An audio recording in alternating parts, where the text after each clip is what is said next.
Não me envergonho do Evangelho, pois é o poder de Deus para a salvação de todo aquele que crê, primeiro o judeu, depois o grego, pois nele se descobre a justiça de Deus, de fé em fé, como está escrito: o justo viverá pela fé.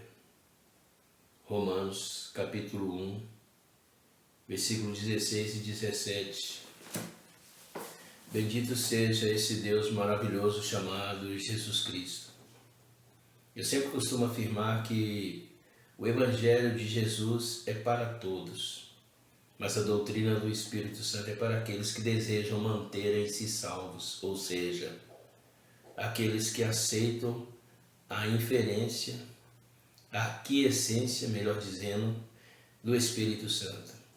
Eu sei que muitas doutrinas foram criadas e a igreja, infelizmente, a liturgia tem se tornado um tanto pluralística, mas quando há a inferência do Espírito Santo, quando o Evangelho é preconizado pelo Espírito Santo, aí sim são palavras que nos trazem vida eterna, que mantêm o homem sobre a sobriedade de servir com amor e com temor, acima de tudo, baseado na santificação, na renúncia de si mesmo.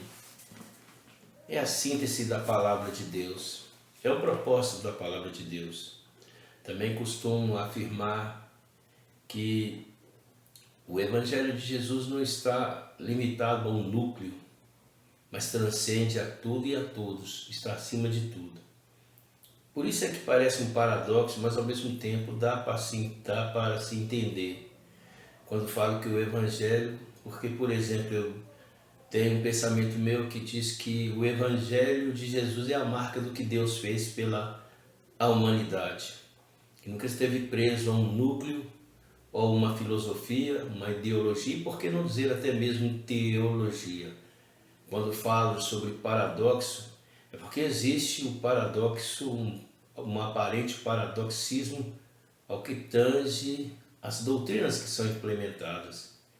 Cada qual defende as suas ideias. Nós temos convivido com pessoas que são mais a favor de um evangelho humanista, pragmático, outros já buscam um evangelho que infelizmente é completamente deturpado, onde o liberalismo tomou conta e esses textos que aqui estão não passam de inspirações humanas, contendo palavras que falam sobre um Deus, converte Deus em um ser abstrato, inoperante, preterido, um Deus ineficaz.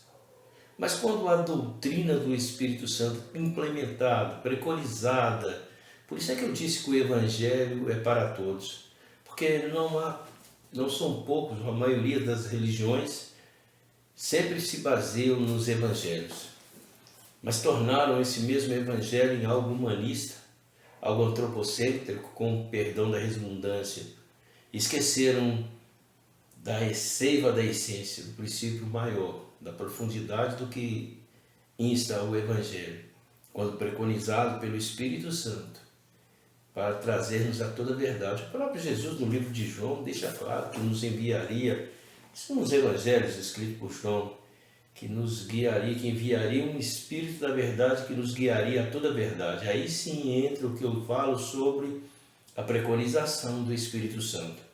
Não de doutrinas humanistas, com suas ideias deturpadas, desde conceitos que variam entre ideias progressistas, ideias que infelizmente, volto a dizer, conturbam o que seria ou o que é a essência do Evangelho.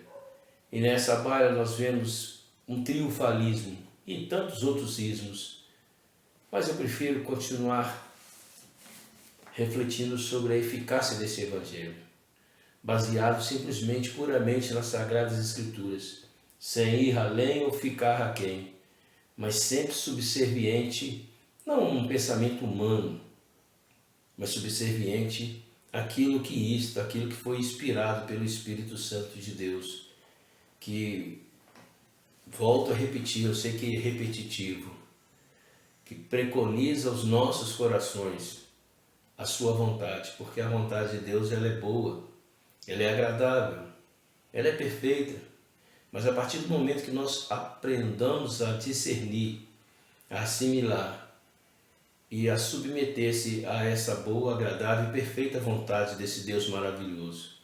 E não há outro que preconize essa boa, agradável e perfeita vontade que não seja senão o próprio Espírito Santo de Deus, que transforma aí sim a doutrina do Evangelho, a doutrina dos apóstolos, que inspirado pelo Espírito Santo de Deus, deixou esse paradigma salutar, imprescindível, inalienável, insofismável. E quando nós tomamos, volto ao termo de dizer, nós nos tornamos subserviente ao que aqui está inserido, sem desviar para a direita, sem desviar-se para a esquerda, aí sim nós entendemos, assimilamos e absorvemos, e com isso caminhamos intrinsecamente com esse doce Deus das mãos furadas. Também costumo afirmar que as portas do reino dos céus estão as portas do reino dos céus estão abertas, ou seja, as portas dos céus estão abertas, os portais do céu estão abertos. Resta-nos caminhar em direção a eles. E o Evangelho de Jesus Cristo é isso, é nós recebermos as mensagens, mas existem aqueles que, guiados pelo Espírito Santo, escolhido por esse Deus maravilhoso, caminham em direção a esse portal. E nesse caminho, quantos não usufruem do que aqui está escrito?